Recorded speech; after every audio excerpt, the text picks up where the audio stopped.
ফেরেশতা আল্লাহ তাআলা নবীকে বলতে দেরি।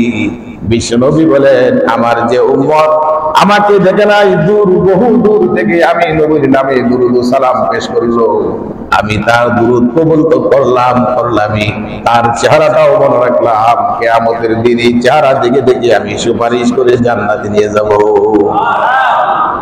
যখনই দুরূদ পড়া হবে তখনই উচ্চস্বরে মহাব্বতের সাথে দুরূদ পড়া। নবীজির নাম উচ্চারণ হইলে কমপক্ষে সাল্লাল্লাহু আলাইহি ওয়াসাল্লাম বলা।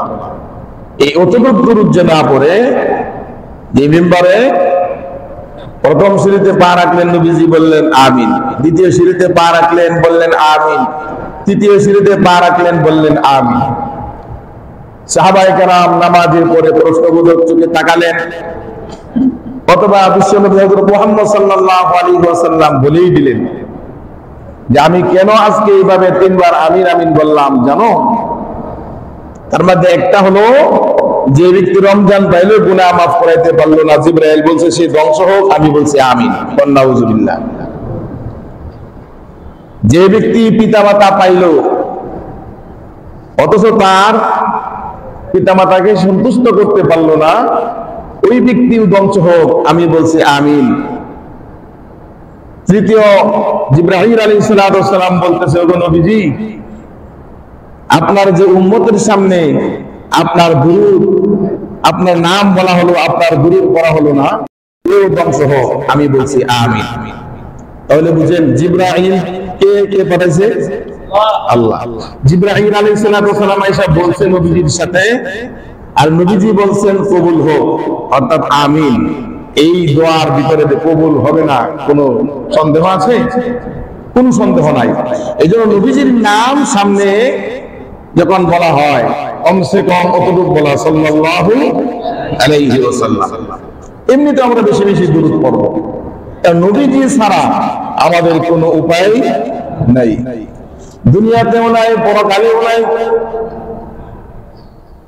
আল্লাহ তাআলা বলেন, ওগো নবী, আপনি হলেন আমার বন্ধু হাবিবুল্লাহ, আপনি আমার এত কাছের বন্ধু, এত কাছের বন্ধু।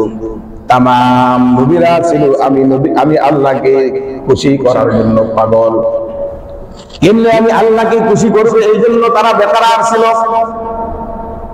সব সময় আমাকে খুশি করার জন্য এত বেশি পাগল পারা ছিল। যার কারণে ইব্রাহিম আলাইহিস সালামকে যখন আমি বললাম তোমার প্রিয় বস্তুকে কুরবানি করো, প্রিয় বস্তুকে কুরবানি করো, এমন এক কুরবানি সে করলেন, তার প্রিয় বস্তু উট, ভেড়া, বকরি, দুম্বা যা ছিল সে কুরবানি করতে শুরু করলো। হাজার হাজার কুরবানি করলো, ধন সম্পদ যা ছিল সব করলেন। আল্লাহ, আমার উট, ভেড়া, বকরি, দুম্বা কুরবানি করে ফেললাম, তার আগে তুমি আমাকে পরীক্ষা নিয়েছো।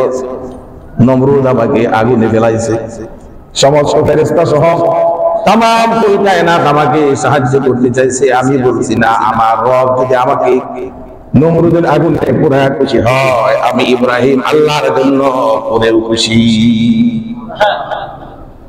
এখন আল্লাহ, আমি কুরবানিও করলাম, সব তো কুরবানি করে দিলাম, আর কি কুরবানি করব? আল্লাহ রাব্বুল আলামিন জানায়া দিলেন, আমার পরে দুনিয়াতে তোমার কাছে প্রিয় বস্তু কি আছে তুমি একটু দেখো। ইব্রাহিম আলাইহিস সালাম দেখলেন এবং স্বপ্নেও দেখলেন যে তার সন্তান ইসমাঈল আলাইহিস সালামকে নিজের হাতে জবাই করতেছেন। কোন সুবহানাল্লাহ! নিজের হাতে সন্তানকে জবাই করতেছেন। কি ব্যাপার, আমি এটা কি দেখলাম? পরের দিন কানের মধ্যে আওয়াজ আসে, ইব্রাহিম তুমি যা স্বপ্নে দেখছো তাই বাস্তবায়ন করো। ছেলের কাছে পরামর্শ করলেন, ছেলে বললেন, আল্লাহ যেহেতু বলছে আমাকে কুরবানি করতে, আপনি কুরবানি করেন। ইয়া আবাদি আল মা তুমার সাতাজিদুনি ইনশাআল্লাহু মিনাস সাবিরিন। সুবহানাল্লাহ! এমন কথা বললেন পিতাকে, পিতার কলিজা ঠান্ডা হয়ে গেল। কোন সুবহানাল্লাহ! ইব্রাহিম আলাইহিস সালাম কুরবানি করার জন্য বিবির কাছে গিয়ে বলতেছেন, আমার সন্তানটা সাজায় দাও, একটু বেড়াইতে নিয়ে যাব। বিবি বলতেছে, আপনি কোথায় বেড়াইতে নিয়ে যাবেন? দূর, বহুদূর বেড়াইতে নিয়ে যাব। সাজায় দিলেন, স্বামী খুশি হয়ে গেলেন, বিবিও খুশি মনে সাজায় দিল। শয়তান প্রতিমধ্যে চক্রান্ত করার আগে তার বিবির কাছে গিয়া বলতেছে, জানো না তোমার স্বামী ইব্রাহিম তোমার সন্তানকে যে সাজায় দিতে বলছে, যে সন্তানকে বার্ধক্য বয়সে পেয়েছ, এই সন্তানকে কোথায় নিয়ে যাচ্ছে তুমি কি জানো?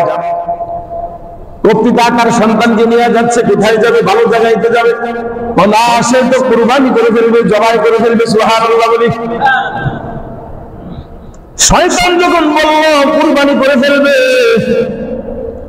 বিবি হাজেরা বলল কেন কুরবানি করবে? কোন পিতা কি তার সন্তানকে জবাই করতে পারে নাকি?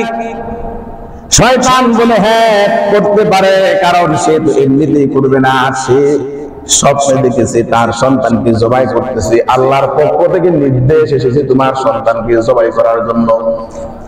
এই কথাটা বলতে দেরি বিবি বলতেছে, যদি আমার আল্লাহ বলে থাকে আমার সন্তানকে কুরবানি করার জন্য, আমার এক সন্তান নয়, আমি হাজারো ইসমাইলকে আমি আল্লাহর সন্তুষ্টির জন্য কুরবানি করতে রাজি আছি। যেমন স্বামী তেমন বিবি, যেমন মা তেমন সন্তান।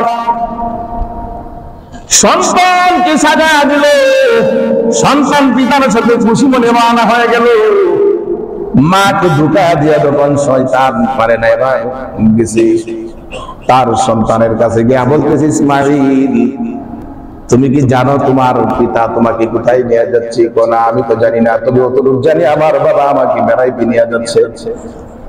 শয়তান বলে সর্বনাশ, এই বেড়ানো কিন্তু শেষ বেড়ানো, আর ফিরে আসবা না। মায়ের মুখ কোনদিন দেখবা না, বাবার মুখ আর কোনদিন দেখবা না, এই জন্মস্থানে আর কোনদিন ফিরেও আসতে পারবা না। তো কেন? তোমার বাবা তোমাকে জবাই করার জন্য নিয়ে যাইতেছে। সুবহানাল্লাহ। ইসমাঈল আলাইহিস সালাম বলে আমার বাবা দিদি জবাই করে, কেন জবাই করবে? আল্লাহ বলছে তোমাকে কুরবানি করার জন্য, জবাই করার জন্য। ইসমাঈল কি উত্তর দেয়া দিল, আমার আল্লাহ যদি আমি ইসমাঈলের কুরবানি চাই, আমি তো একটা ইসমাঈল, আল্লাহ যদি আমাকে 1000 বার দুনিয়াতে পাঠাইতো আমার রবের সন্তুষ্টির জন্য, আমি ইসমাঈল 1000 বার কুরবানি হয়ে যাইতে রাজি। শয়তান এখানেও পারল না, সন্তানের কাছেও হারলেন, মায়ের কাছেও হারলেন। এবার বাবা যখন একেবারে জবাই করার জন্য আইলেন, শয়তান বারবার ধোঁকা দিতেছে, বারবার ধোঁকা দিতেছে। বারবার যখন ধোঁকা দেয়, ইব্রাহিম আলাইহিস সালাম বলে, দূর হ শয়তান, আল্লাহু আকবার, আল্লাহু আকবার, লা ইলাহা ইল্লাল্লাহ, আল্লাহু আকবার, আল্লাহু আকবার, ওয়ালিল্লাহিল হামদ। আমার আল্লাহ বড়, আমার আল্লাহ বড়, লা ইলাহা ইল্লাল্লাহ, আমার মালিক ইলাহ, একমাত্র ইলাহ করছেন আমার আল্লাহর ওয়াদার। আমি হুকুম তামিল করার জন্য যে প্রস্তুত, আমি যে চাইতেছি কুরবানি করতে, আমার সন্তান রাজি, এই জন্য আমি আল্লাহ তাআলার প্রশংসা করতেছি। কোন সুবহানাল্লাহ। সমস্ত প্রশংসা নাকি মাজার পূজারী যারা যে মাজারে সেজদা দেয়, কাছে গেলেই সব পাওয়া যাবে, তার প্রশংসা করা যাবে? গাড়ি বাড়ি টাকা পয়সা পীর সাহেবের কাছে চলে যায়, যা বলে বাবা সন্তান দেন, সন্তান টাকা দেন, পয়সা দেন। বাংলাদেশে এমন পীর আছে, তার কাছে গেলে বলে মানুষ ধনী হয়ে যায়, অথচ পীরের মুখে দাড়ি নাই, আছে না নাই?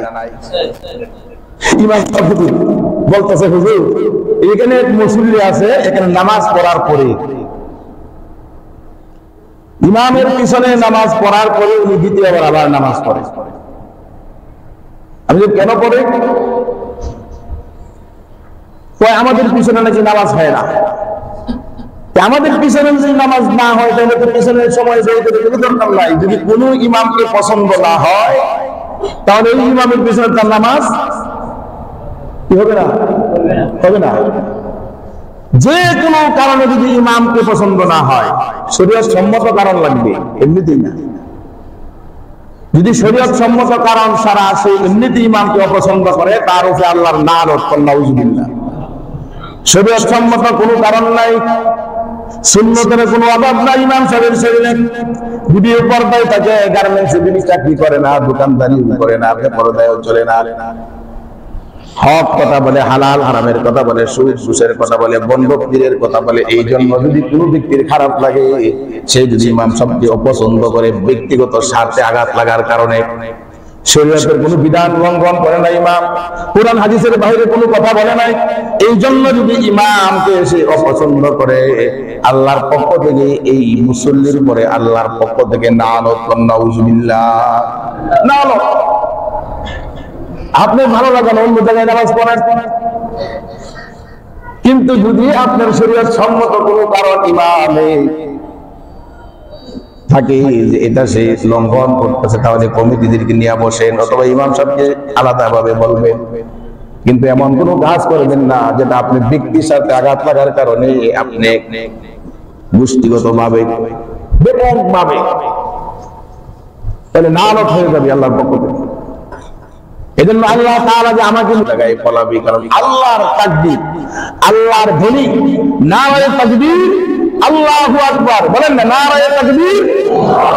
এই আল্লাহু আকবার বলে শুনলে শয়তান পলায়, শয়তানের ছেলে চামুন্ডা যারা তারাও পলায়, শুধু পলায় না তাদের গাত্র দেওয়া হয়। তারা বলে কেন নারায়ে তাকবীর আল্লাহু আকবার দিবি, আমরা বলি আমরা আল্লাহু আকবার দিয়েই জন্ম, ঠিক কিনা বলে?